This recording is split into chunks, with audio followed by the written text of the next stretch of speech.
Good morning. Thank you all for having me here. My name is Seth Resler. I want to thank everybody from CO5. I want to thank Todd Sievers and Beatrix and everybody for putting this event together. This is absolutely fantastic. Let me tell you something. For those of you who don't know me, my name is Seth Resler, and I want to start right off the top by saying I love radio. I've been in love with radio for 30 years. I've been working on and off in the industry, and it's really meant a lot to me. For the past 8 years, I have been working at Jacobs Media, where I've had the opportunity to work with a broad cross-section of different radio broadcasters. Everything from public to Christian broadcasters. I've even had an opportunity to work for radio stations from other countries. But being here today, you all are my people. This is where I came from. I came from alternative rock and rock radio.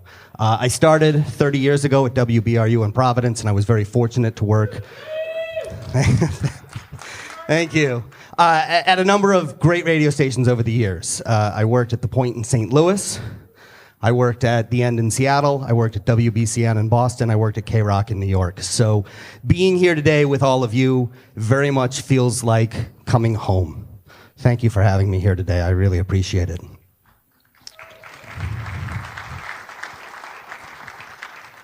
I started in radio for one reason and one reason only. It was fun. That's why I got into this business. That's why I think a lot of you got into this business, was because it was a good time, because you walked into the studio and the music was always going. There was always a soundtrack in the background. There were always people bumping around the studio, a lot of energy, a lot of creativity. It was just a great place to be, unless you were doing the overnights or the weekend shift, in which case it was you in a small padded room talking to yourself. But otherwise, it was great, and I really loved it. But after a while, there was a particular moment that I liked more than others because I got to see the impact of what I was doing on other people, and that was when we were doing the backstage broadcasts at concerts. For me, we would always go up to Great Woods, whatever they're calling it today in Boston, and we would go to things like the Warped Tour or Ozfest with just a group of DJs, and we would sit backstage for 12 hours and interview band after band after band. And we could see the impact that we were making on people's lives. We could see it on the bands that we were help exposing to an audience when we talked to them backstage. And then we could see it again at the end of the day when we would walk out and we would look at all the fans in the audience just screaming and the smiles on their faces and the joys that they were having as they watched the concert. And even though at the end of those days, those were like long 12-hour days, we were tired, we were sweaty, we were dirty, but I felt really, really good about what I did for a living. I loved those days. At WBRU, I was a program director. I know for a lot of you, that job title has changed. Some of you are now brand managers. Some of you got a really cool Silicon Valley title. Maybe you're called Chief Content Officer. I never had a cool job title like that. I'm a little bit jealous. But look, I don't hold it against you. You deserve that title. Because the truth is, you were working a lot harder than I was when I was doing it. When I was the music director at The End in Seattle, I was an off-air music director at a radio station that had an off-air program director, an off-air assistant program director, an off-air assistant music director, an off-air promotions director, and an off-air assistant promotions director. That does not happen anymore. Okay? You guys are doing the jobs of 3, 4, 5 people these days. And the crazy thing about it is you are being required to put out a lot more content than I was back then. Back then, we had 2 streams of content. We had the stuff that we were putting over the air, and then once a week, we sat down to write an email newsletter. And that was it. Today, you not only have the on-air, the stream, the email newsletter, you're expected to do YouTube videos, you're expected to record podcasts, you're posting to Facebook, to Instagram, to TikTok, to whatever we're calling Twitter these days. All of it. You are pumping out an endless stream of digital content, and you've been asked to do more with less. And the truth is, it's not working real well. I mean, I've spent the last 8 years looking at your blogs. That was my job. They're not great. Okay? You're being asked to go in and just pump out digital content because you're trying to check a box because that's what corporate wants you to do, and it's this endless stream of content. You know, we send the morning show in after they do the 4 or 5 hour shift that they've got and say, hey, you got to go talk for another 30 minutes so that we can put it out as a podcast episode. We tell you, oh, you got to put 20 social media posts up a day, and you run out of things to write, so you're like, I don't know, happy birthday, Phil Collins, you know. It's just way too much. And the truth is, it's not your fault. It is not the fault of anybody in this room. You are outmanned and you are outgunned when it comes to digital content because you are not getting the resources that you need. Okay? And it's not working. Don't take my word for it.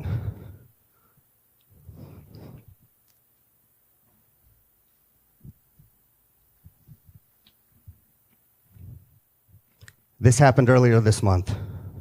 Canadian broadcaster Bell Media got rid of half their radio stations. Okay? And I looked at this quote, and I thought to myself about that last line, this is a business that is going in the wrong direction. And I assumed that he was talking about the radio business. Because when you look at what's happening out there, these are just some of the radio companies that have had layoffs in the last couple of years. But then I thought about it more and more. And I don't know that it is the radio business. I think it might be the media industry.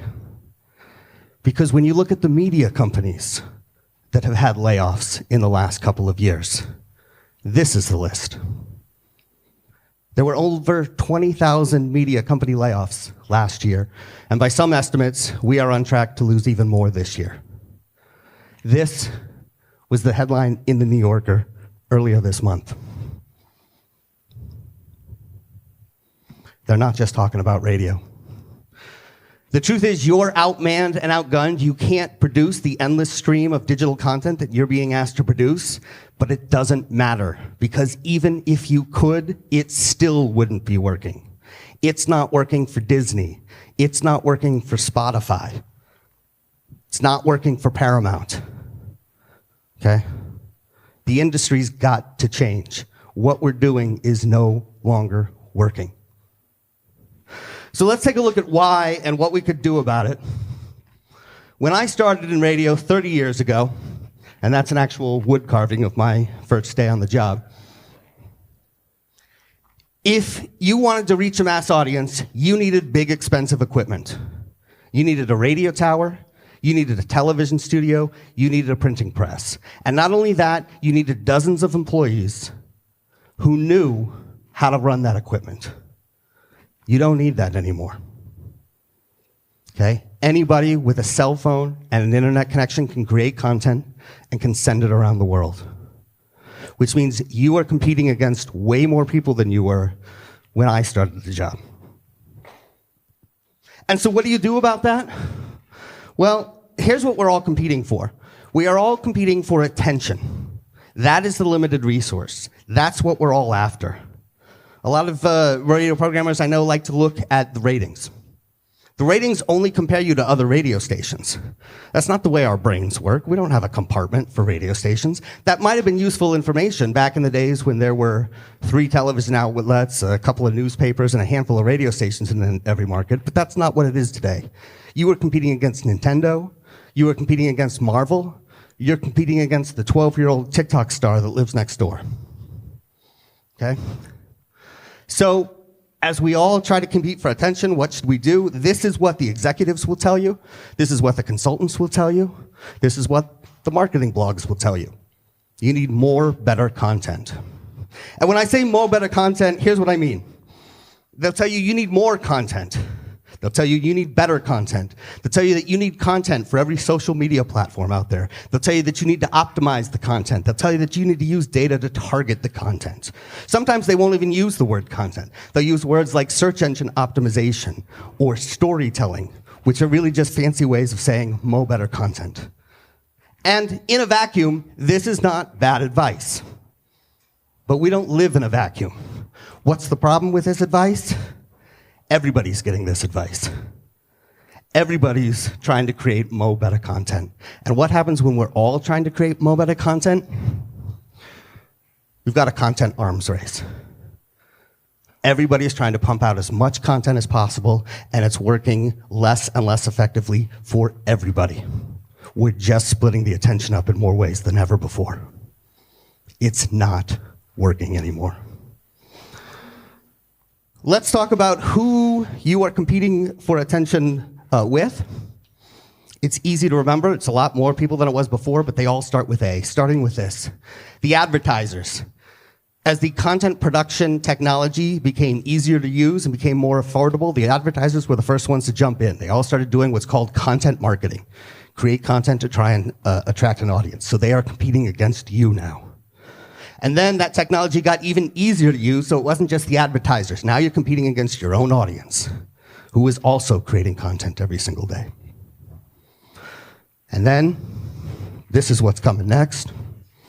Artificial intelligence. I don't know if you've used things like ChatGPT or Jasper or some of the other AI tools out there. It is easier than ever to create content. There's just going to be more content.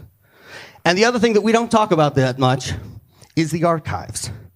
But 30 years ago, I was pretty much only consuming content in a time window around the time that it was made. Now I have access to 50, 60, 70, 80 years worth of content at my fingertips. There were 2 Hollywood strikes last year. I didn't notice at all. Okay? Because my backlog of movies and television shows that I need to watch is so long, it was nice to be able to take a break from a Marvel TV show for a little while. And if you want to know why I'm not caught up on the latest episode of Abbott Elementary, I'm still making my way through the Golden Girls. You can't win with content alone. You cannot win by trying to pump out an endless stream of digital content. It is not working. But you can win. And we're going to talk about how. I'm going to share 3 secrets with you that I have learned over the last couple of years, and we're going to use it to change radio together. The first of these secrets I learned for the first time about 15 years ago. I was in Boston. I was not working at the time, but I was dating a woman who liked to talk about food a lot. I mean, a lot.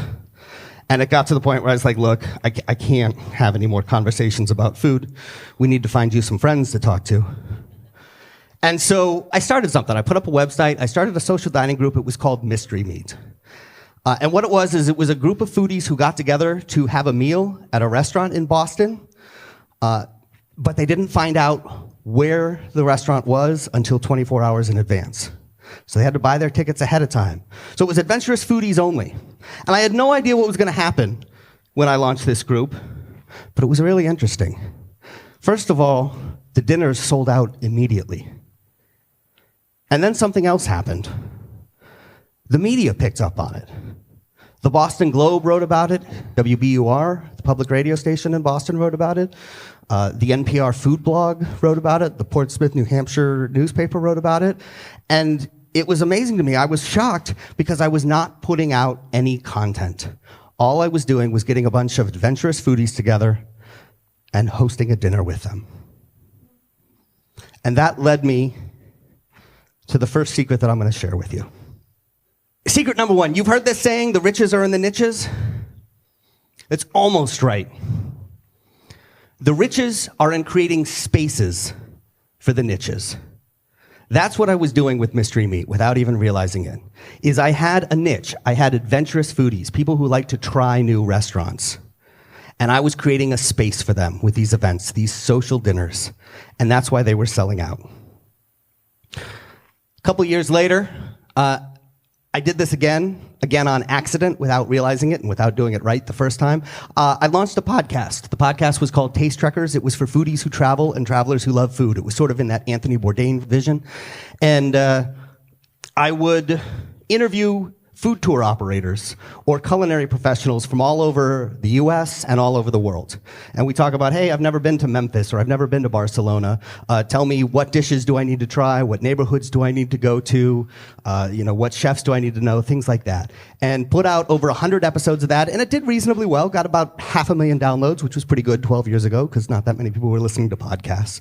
But it didn't do so well that I could make enough money off of it. And so what did I do? I decided to pump out more content. I launched a website to go with it, started blogging, started writing articles, crowdsourced a lot of it, recruited a team of 5 or 6 people. We were putting out about 30 posts a week. And we were starting to see traffic. We were starting to see Google send traffic our way, but again, I wasn't able to monetize it the way I wanted. So I borrowed a page from radio's playbook, and I decided to get some NTR. I decided to host an event. I raised 15 grand on Kickstarter, and I launched the Taste Trekkers Food Conference, which was the nation's first culinary tourism conference. We did it in Providence, Rhode Island, and I was trying to attract foodies in Rhode Island, trying to get them to buy a $30 ticket. The idea was we had chefs and other people who represented cuisines of all different areas across the world, and I figured, hey, there's a lot of people in Rhode Island who eat. Some of them even enjoy it. No problem. People will spend $30 to come to this event. And I had great media. We had the restaurant critic involved from the Providence Journal. I had radio and television involved. I had fantastic earned media. And I struggled to sell $30 tickets. With one kind of weird exception.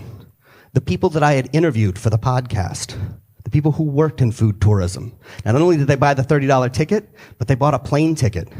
And they booked hotel rooms, and they came from across the country to this event. And I went, that's kind of interesting. So the next year, I decided to host a second day. We added a second day to the conference. It was Industry Day.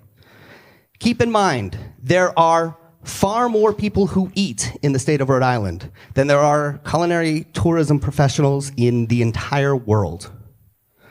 But Industry Day sold out in seconds. And I still struggled to sell out the public day. And that was when I realized that the riches are in creating spaces for the niches. The public was coming for the content, right? The culinary tourism professionals, they wanted to come for the content, but what they were really coming for was to connect with other culinary tourism professionals. Because if you're a food tour operator, there might be 1 or 2 other food tour operators in your city, and you can't talk to them because they're your competition. And so this was an opportunity for them to talk to other people who did what they did for a living. I had created a space for a niche without knowing it, and they were willing to spend a lot of money to come to that space. So this brings me to the difference between creating an audience and creating a community. You all know how to create an audience. You create content, in your case it's on-air content, and you attract the audience. With a community, it is something different. You are creating a space, and you are inviting people who have a shared mission to come into that space so that they can connect with each other. And the difference between an audience and a community is that the audience members do not talk to each other. The community members do. That's really important. If you want to build a community, you need to build a space. And when we look at the history of the internet, the first 30 years was really about publishing tools becoming cheaper and more accessible to everybody out there. You used to need a printing press or a television studio or a radio tower. Now you've got all these tools, and that's why you're competing against everybody. But there is a new class of digital tools that are out there now, and I call them space-building tools. And they're things that we used during the pandemic. Zoom, Slack, Facebook groups, LinkedIn groups, Discord, things like that. And it gives us an opportunity to do some new things. One of the best examples of riches being in the niches in our industry, I think, is Podcast Movement, which has done a really good job. Podcast Movement is the largest podcasting conference in the world. About 3,000 people show up every year. 3,000 people is not a lot of people. All right, just for comparison, I used to spin every Saturday night at Lupo's Heartbreak Hotel in Providence when I was in college. We had about 2,000 people show up. All right, so 3,000 is not a huge number, but it's the right people. And if you're Rode microphones and you built the Rodecaster 2 just for podcasters, you have to be at this event. Just like the culinary tourism professionals, you will take time off work, you will fly across the country, you will book hotel rooms. It doesn't matter if there's a global pandemic, you're showing up because everybody you need is in that room. Let's talk about secret number 2. You already know how to do this. You know how to build spaces. And I know you know how to build spaces because I know how to build spaces, and I only know what you know because I did the same thing that you did. I spent the last several years creating a blueprint for organizations that want to create spaces, that want to launch a community when they don't already have one. I can't walk you through all of it today. I don't have enough time, but I'll give you a quick overview so that you can see that you already know how to do this. Step 1, identify your members. Step 2, set up your email database so you can collect information from them. Step 3, create a content plan so that you can attract them. Step 4, host some virtual events to get the first community members in. Step 5, launch an online group like a Facebook group or a LinkedIn group so that people who want to continue their conversations from this virtual events can do so. And step 6, host in-person events. You know how to do number 1 because you've already done number 1 for your radio station. Identifying your community members is just like identifying your target audience. It's the same thing. You create personas, you figure out who they are. Step number 2, set up your email database. You probably all have email databases. You know how to do this. Step number 3, create a content plan. This is your music meeting. What does our audience want? They want Shinedown? Great, let's play Shinedown. What does our community want? They want to know how to submit their podcast to Spotify? Great, let's write a blog post about how to submit our podcast to Spotify. It's not rocket science. You know how to do this. Virtual events you probably didn't know how to do before the pandemic, but we've all had some experience doing this, and the tools have gotten a lot better and easier since the pandemic. I'm going to skip online group for now because that's probably the one you haven't done. But in-person events you all know how to do too. We've all produced concerts, festivals, things like that. You know how to do this. You have the skill sets already. The only one that's different is online groups. Like moderating a Facebook group or something like that. It takes work. It doesn't take money. It's free or cheap, the tools to do it. It takes work. You got to get in there every day and do it, just like producing an endless stream of digital content. The difference is when you moderate a group, you're actually dealing with people and you're seeing the impact you have on their lives. The difference between going into the studio and just pumping out TikTok videos and moderating an online group is the difference between doing that overnight shift all alone and going out backstage at the Warped Tour and actually seeing the impact that what you do has on people. So you know how to do this. Secret number 3. You are a serendipity engineer. We talked about your job titles. I'm about to give you another one. Let's do this. Everybody do me a favor. Raise your right hand. Everybody in the audience, raise your right hand. I want you to repeat after me. I create spaces. I create spaces. I connect people. I connect people. I build community. I build community. I am a serendipity engineer. I am a serendipity engineer. Give yourself a round of applause. You've all been recruited into the Serendipity Engineer Corps. I'll tell you how I found out about what a serendipity engineer is. When I first got to Detroit, I hosted a podcast with Becky Scarcello, that's my co-host there. It was about the Detroit arts and entertainment scene. We interviewed museum curators, we interviewed chefs, we interviewed comedy club owners, festival producers, all that kind of stuff. And then there was a global pandemic, you might have read about it. And all of a sudden, all that stuff shut down. We didn't know what to do, so we did what everybody did during the pandemic, we pivoted. And we started hosting virtual events where artists and entertainers can meet up with each other online. And those of you who are paying attention are going to say, wait, he pivoted from content to creating a space. Yes, that's what we did. And one day we were hosting one of these virtual events and a guy comes in and I said, what do you do? And he says, I fix up broken computers, I give them to kids who need computers. And I'm trying to start a nonprofit that does this. And I said, what do you need? He said, well, I need more computers, and I need more kids. And I said, okay, you need to meet this woman over here. Her name is Ange Adamak. She runs an organization called Arts and Scraps. It's a nonprofit that does basically the same thing, but with art supplies. And I brought them over, and I introduced them to each other, and I watched them sit there and talk to each other for 45 minutes. And I found out later that they had talked every month since then, and that she had helped him, and he now has a nonprofit that's operating in 3 different states. That's called serendipity. When two people come together and form something bigger. It's a fortuitous occasion that happens. Maybe they start a company, maybe they start a band, maybe they get married, you never know. You cannot make serendipity happen. But you can create circumstances under which it is more likely to happen. And that's what engineering serendipity is. When we're creating spaces and bringing people together in those spaces, we are engineering serendipity. I've been doing it lately with the NAB and the BEA. The big challenge in our industry is we don't know where the next generation of broadcasters are from. Our jobs are not as sexy as they used to be. And a lot of these young people are saying, you know, I can make more money by working at Burger King, and the hours are better. And so we have to cultivate the next generation of broadcasters. And so I teamed up with the NAB, and we started hosting virtual events where we bring together broadcasting students and professional broadcasters so that they can learn about what's going on in the broadcasting industry and how they can get a job. And we've had great results. We've had a really positive response from the students. We've had a really positive response from the professionals involved. And we've watched some of these broadcast students land internships and land jobs because of these events. We are engineering serendipity. Okay, so those are my 3 secrets. The riches are in creating spaces for niches. You already know how to do this. And you are serendipity engineers. I only have a couple of minutes left. I want to talk to you about how I would put this into practice if I were still a program director. Is that okay with you? Can I talk about how I would do that? You could start just about anywhere.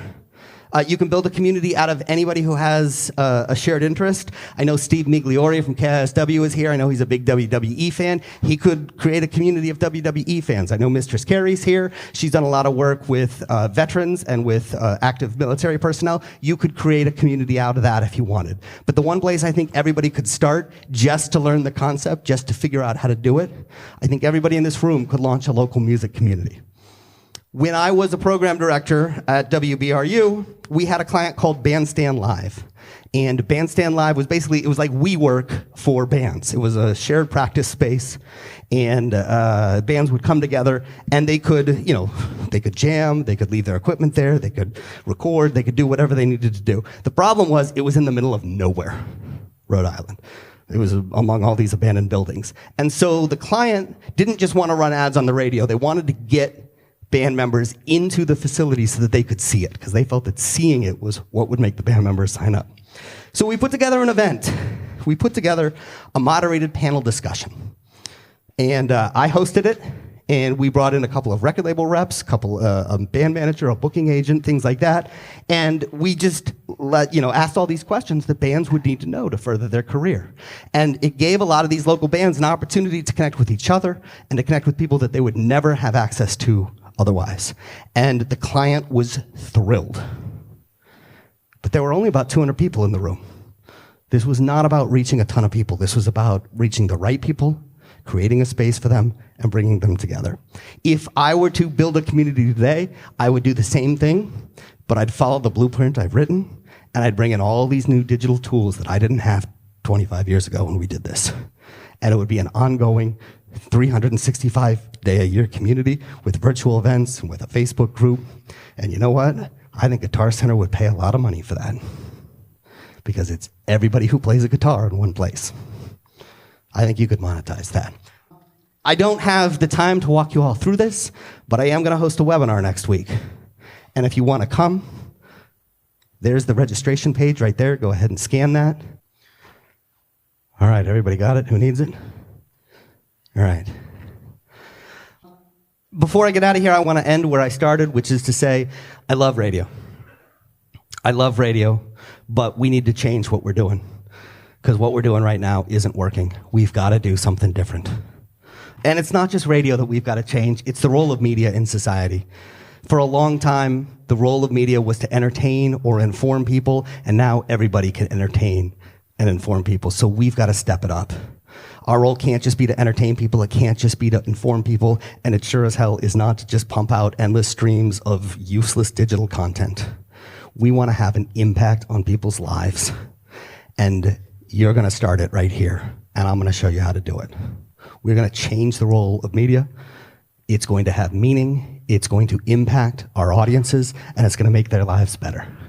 So I'm going to leave you with this. Lead your people. Build community. I'm Seth Resler. Thank you for having me here today.